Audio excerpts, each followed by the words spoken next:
गौतम राणे, सूर्य प्रकाश मैथिल ने कहा कि मूल विषय ये था जब संविधान बन रहा था संविधान सभा के सदस्यों के सामने कि जिन वर्गों पर सामाजिक स्तर पर सदियों से अत्याचार हुआ, उन्होंने कठिनाइयां झेली, उनको मुख्य धारा में लाने के लिए विशेष तौर पर संरक्षण मिले। उसका नाम आरक्षण, उस व्यवस्था के, सरल भाषा में इतनी सी बात देश की समझ में आती है। तो वो कह रहे हैं कि जब आप उस धारा से बाहर आ गए तो फिर आरक्षण क्यों? गौतम राणे, एग्जैक्टली बहुत ही बेहतरीन क्वेश्चन आपने किया है साहब जी। तो आपकी विद्वता का तो हम अक्सर कायल रहे हैं, आज इस विद्वता के और भी हम कायल हो गए। उन्होंने तो खैर भटका दिया था, लेकिन आपने जो डीरेल हुआ था उस विषय को आपने रीरेल कर दिया, इसके लिए पुनः धन्यवाद आपका। जो प्रश्न वो नहीं था। 1935 में ये पहली बार संविधान तो हमारा बनना शुरू हुआ था 1946 से पहली 9 दिसंबर को पहली बार बैठक हुई थी।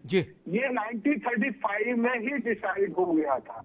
शेड्यूल कास्ट और शेड्यूल ट्राइब के लोग, इसको आरक्षण नाम दे करके ही एक तरह से इसके साथ धोखा किया गया। इसका नाम है रिप्रेजेंटेशन, प्रोपोर्शनेट रिप्रेजेंटेशन, आनुपातिक प्रतिनिधित्व। जिनका प्रतिनिधित्व कम है उनके प्रतिनिधित्व को देने के लिए सामाजिक और शैक्षणिक दृष्टिकोण से जो लोग पिछड़े हैं, उन सामाजिक और शैक्षणिक दृष्टिकोण के लोगों को आनुपातिक प्रतिनिधित्व दे करके प्रतिनिधित्व में लाना, ये काम है। संविधान जब बन रहा था, संविधान में इस पर चर्चा हुई। 9 दिसंबर को जब पहली बैठक हुई, सच्चिदानंद सिन्हा जो पहली बार एक्टिंग चेयरमैन बनाए गए, उसमें बहस नहीं हो पाई। तो ये जो बहस हुई सामाजिक और शैक्षणिक दृष्टिकोण को, जो 1935 में था, उसी को कंटिन्यू। गौतम राणे एक मिनट रुकिए। 1935 की बात ठीक समझ आ गई, लेकिन मैं इसको एक सेकंड मैथिल जी रुकिए, मैं बहस को और सरल कर दूं। बहुत तकनीकी बहस जनता के किसी काम की नहीं रहती, ठीक, सरल कर दूं। 1935 छोड़िए, संविधान सभा भी छोड़िए, उसमें तब कौन, आज जो लोग हम लोग बैठे तब तो थे भी नहीं। ओबीसी का आरक्षण ताजा है, मंडल वाला। उसके बाद आरक्षण के जितने मुकदमे सुप्रीम, में बहुत सरल भाषा में बताने की कोशिश करता हूं, जितने मुकदमे सुप्रीम कोर्ट गए इंक्लूडिंग मंडल, सब में या जब भी कोई नए आरक्षण की मांग सुप्रीम कोर्ट जाती है, या जैसे सरकार ने घोषित कर दिया था चुनाव में जाने से पहले मनमोहन सिंह ने जाटों को आरक्षण दे दिया था, वो सुप्रीम कोर्ट गया, सुप्रीम कोर्ट में क्वेश हो गया। तो कैसे क्वेश हुआ? सुप्रीम कोर्ट ने कहा कि भाई आपने पिछड़े वर्ग में कौन कौन सी जातियां आती हैं उनका कोई सर्वे करवाया है? बोले नहीं। तो बोले मन से अंदाज लगा लेते हो? बोले हाँ। तो बोले क्वेश कर दो। जातियां, हर बार सुप्रीम कोर्ट ने यही कहा। आज भी उसमें जाति ही जुड़ती है, ओबीसी के रिजर्वेशन में जाति तो जुड़ती है। उसी की मांग होती है, उसी के लिए धरना होता है, उसी के लिए आंदोलन होता है। इसका मतलब जाति ही मुख्य है।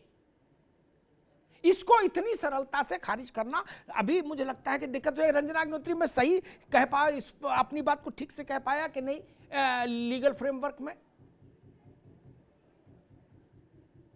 हाँ, एकदम सही कहा आपने, एकदम सही कहा जी। नसीम खान, क्या कह रहे थे आप?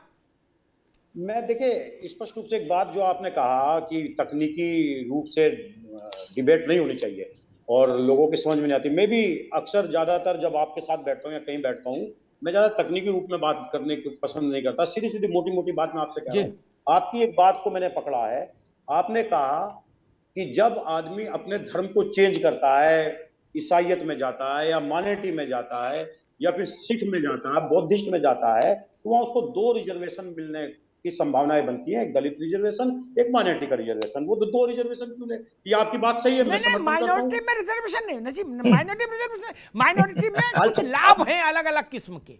हाँ, अलग अलग, वही अलग अलग लाभ की बात कर रहा हूं। योजनाएं हैं माइनॉरिटी के लिए सेंट्रल गवर्नमेंट, उसी पे आ रहा हूं। रिजर्वेशन लाभ या फिर उसको रिप्रेजेंटेशन के बोलते हैं। भाई 2 लाभ नहीं मिलने चाहिए, बिल्कुल नहीं मिलने चाहिए। लेकिन बात कहां हो रही है, इतने गंभीर मुद्दे पे बात हो रही है, ये क्यों हो रहा है, चाहे नोटबंदी हो चाहे कुछ ही हो, ये बहुत गंभीर मुद्दा। इस देश के अंदर SC ST की जितनी संस्थाएं चल रही है, जितने जो है इनको उत्थान के लिए ऑर्गेनाइजेशन है, उतना कहीं किसी समाज में नहीं है। आप सरकार को अगर जो इस मुद्दे पे बहस करनी थी तो आप उनको कॉल करते, उनसे डिबेट करते, उनसे संवाद स्थापित करते। क्या होता है कि सरकार के 2 आदमी आते हैं और अमित शाह और नरेंद्र मोदी जो मन में वो बोल देते हैं, RSS का एक आदमी आता है, मंच में खड़ा होता है, बोल देता है। अरे आप बुलाइए और बुलाने के बाद उनसे संवाद स्थापित करिए और ये कहिए कि हम ऐसा करना चाहते हैं, क्या आपके समाज में इसको एक्सेप्ट करेंगे नहीं करेंगे? नसीम खान, एक मिनट अभी रुकना होगा। जनसंख्या पर जन जागरण, संवाद और देवी जागरण, जितने तक किस्म के जागरण है 25 साल से 30 साल से तो मैं सुन रहा हूं, राई रत्ती कोई फर्क नहीं पड़ता, कानून से ही फर्क पड़ेगा भाई साहब, ठीक। और 150 करोड़ के देश में हर मुद्दे पर आ जाओ भैया, सब लोग बैठ लो, राय विचार कर लो, संभव नहीं।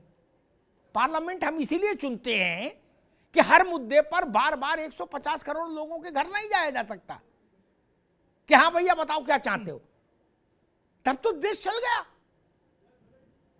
एक दूसरी बात, आपने कहा RSS निगाह के कह दिया। जब नसीम खान बोल सकते हैं, अमिताभ अग्निहोत्री बोल सकते हैं, गौतम राणे बोल सकते हैं, रंजना अग्निहोत्री बोल सकते हैं, अशोक सिन्हा और सूर्य प्रकाश मैथिल बोल सकते हैं, तो RSS क्यों नहीं बोल सकती भाई?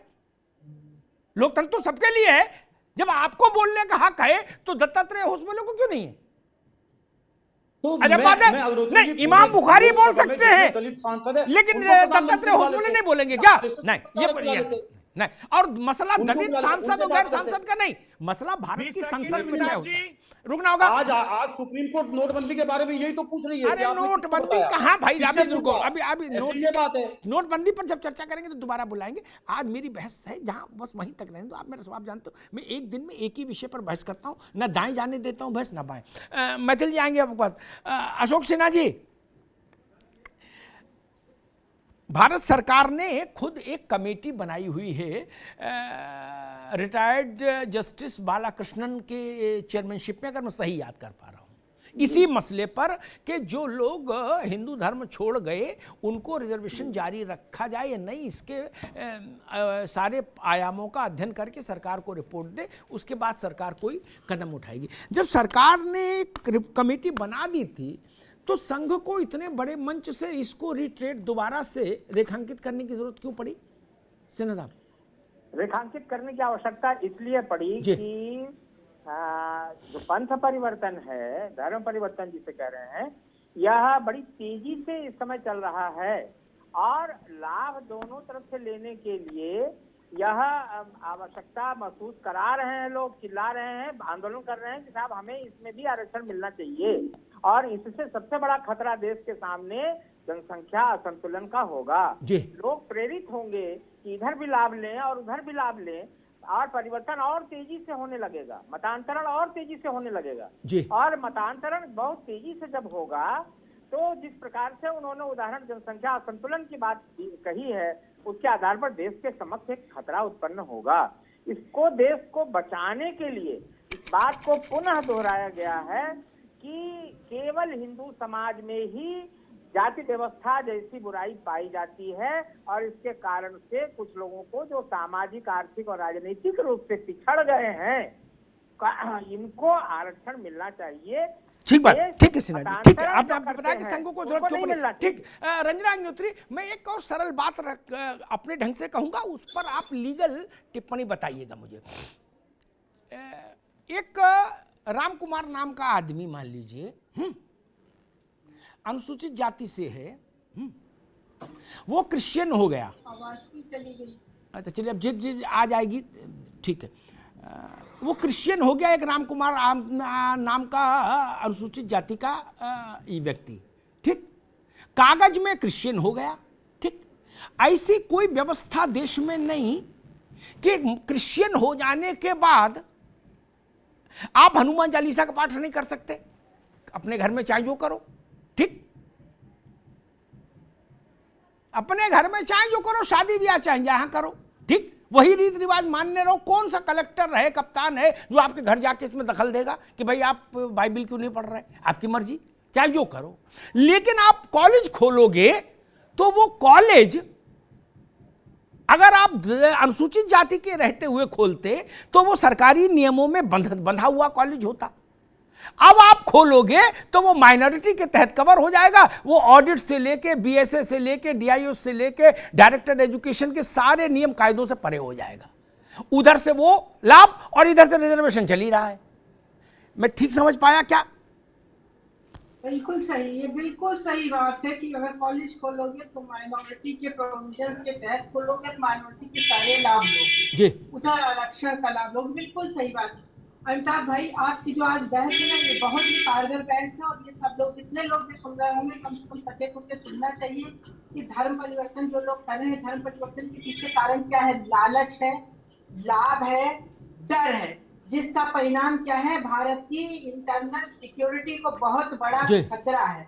इधर आप हिंदू होते हुए अपने आप को कहते हो कि हम आरक्षित वर्ण में आते हैं, आप आरक्षण का लाभ ले रहे हो, उधर धर्म परिवर्तन करके जा रहे हो। हम लोग ये समझते हैं कि हिंदुओं में खाली जाति व्यवस्था है, ये खाली एक षड्यंत्र के तहत कहा गया। हिंदुओं में जाति, मुसलमानों में 82 फिरके हैं, क्रिश्चियंस में न मालूम कितने फिरके हैं, बौद्धों में ही नायन और कितने कितने बौद्धों में कितने फिरके, लेकिन सिर्फ पूरा संसार हिंदुओं को टारगेट करता है। हम आज भी अपनी आंखें नहीं खोल पाए हैं कि मुसलमानों में जाके अंसारी, जुलाहा, तेली और कसाई सारी व्यवस्था और सब आपस में शादी विवाह नहीं करते हैं, सिर्फ और सिर्फ सनातन पर हिंदुओं पर प्रहार करना। मेन बात यह है कि किस तरीके से भारत का इस्लामीकरण हो, हिंदू दबे रहें, कुचले रहें, क्योंकि हम बहुत सॉफ्ट स्पोकन हैं, हम अपने को शांति प्रिय समझते हैं, उसी के सारे परिणाम हैं। हम कम से कम ये तो समझें कि अगर हमारे अंदर जाति व्यवस्था है,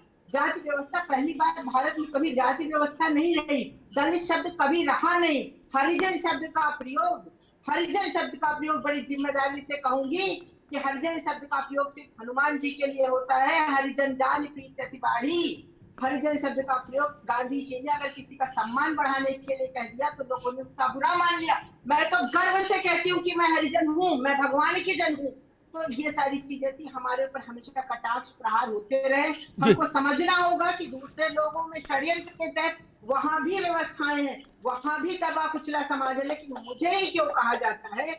इसलिए जो आज संघ प्रमुख ने कहा है स्वागत योग्य है और उस पर निश्चित ही भारत सरकार को संज्ञान लेना चाहिए, ध्यान देना चाहिए। और हम सबको, जितना बौद्धिक वर्ग है, जितने पढ़े लिखे लोग हैं, सबको इसमें ठीक बात अपना जी, सहयोग ठीक बात जितना जी, कर पाए। ठीक है रंजना जी, ठीक है।